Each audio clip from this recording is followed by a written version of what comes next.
د مور پلار سره ښه سلوک وکړي نو ستاسې سره به ستاسې اولادونه ښه سلوک وکړي، هغې کې سره څه چې کرې هغه به ریبې. بیهقي شریف حدیث دی، علامه جلال الدین سیوطي رحمه الله تفسیر دوری منصور کې هم راخیستی دی. حضرت ابو هریره رضی الله عنه فرمایي چې رسول الله صلی الله علیه وسلم وفرمایل عفوا عن نساء الناس تعفوا نساؤکم. د بل د ښځو څخه پرهیز وکړئ، پاک لمنې جوړ سئ، نو بیا به ستاسې ښځې هم پاک لمنې پاتې شي. عفوا عن نساء الناس، د بل ښځو ته په بد نظر مه ګورئ، د خلکو د ښځو عفت او پاک لمني برقراره وساتئ، تعرض مه پر کوئ، اجتناب و پرهیز وکړئ، پاک لمنې پاتې سئ. تعفوا نساؤکم، ستاسې ښځې به هم پاک لمنې پاتې سي. وبروا آباءکم تبرکم ابناؤکم، د خپلو پلرونو سره ښه سلوک کوئ، بیا به یو وخت ستاسې بچي ستاسې سره ښه سلوک کوي. دا دعا. ومن اتاه اخوه متنصلا فليقبل ذلك منه محقا كان او مبتلا. دا جبه حکم دی. وای هغه سړی چې د مسلمان ورور د ته راغی، یو عذر یې ورته وکړي، معذرت یې ورته وکړي، درخواست یې ورته وکړي چې وروره دغه یو مشکل دی، دغه را سره حل کړه، فليقبل ذلك منه. نو دا بل کس دی د دې خپل مسلمان ورور عذر ومني. جنجال یې سره کړی و، جنګ یې سره کړی و، یو ملامت دی بل سلامت دی، ملامت راغی سلامت یې ول چې ورور بس یو غلطي راسه وس پر یو معافي راته وکړه، بس آینده داسې نه کوم.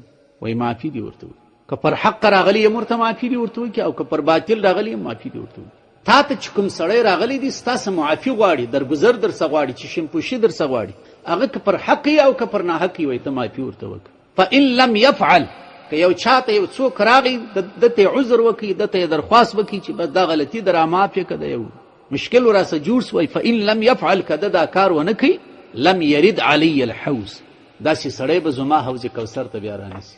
دا انتیک خبرې دي، شرح یې واورئ. په دغه حدیث پاک کې درې اهمې خبرې راغلي. اوله خبره، که چیرې تاسې پاک لمنې پاته سئ، د نورو خلکو د ښځو طرف ته نظر او توجه ونه کوي، نو چونکې تاسې د نورو خلکو د ښځو د عفت او د فردي خیال ساتلی دی، نو الله جل شانه به دا انعام درکړي چې ستاسې ښځې به هم پاک لمنې پاته سي. د هغوی طرف ته به هغه کسان چې په نفساني خواهشاتو مبتلا دي متوجه نه سي، او نه به ستاسې ښځې خپل نظر ستاسې څخه ماسي و د نورو پر خلکو واچي، یعنې ستاسې ښځې به هم پر دې خپلو خاوندانو باندې قرارې سي. دا یوه خبره سوه. دومه خبره دا راغله، که چیرې تاسې د خپلو پلرونو سره حسن سلوک وکړئ، نو ستاسې اولادونه به ستاسې سره حسن سلوک. و د ظاهري اسبابو په اعتبار سره خبره بالکل واضح ده. هغه څنګه؟ کله چې ته د مور پلار سره ښه سلوک کوې، ستا اولادونه تا ویني چې او دا خو د مور پلار اکرام او احترام کوي، په ځان او په مال سره خدمت کوي، ستاسې اولادونه به څه څخه دا درس واخلي، ستا عمل به وویني، په آینده کې به ستا اولادونه بیا ستا سره داسې د احترام او اکرام معامله کوي، او دی به پوه سي په دغه باندې چې د مور پلار سره حسن سلوک دا د معاشري او ټولنې جز دی.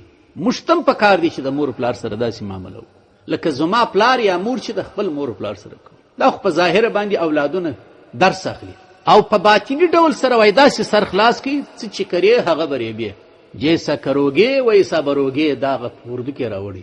کله چې تا د خپل مور پلار سره ښه برتاو کوي، نو د هغه په سیله کې به الله عز وجل ستا اولاد ستا د خدمت طرف ته متوجه کړي، ستا د اولادو په زړو کې به الله عز وجل ستا عزت ورواچي، او د دې برعکس هم ځان پوه کړي.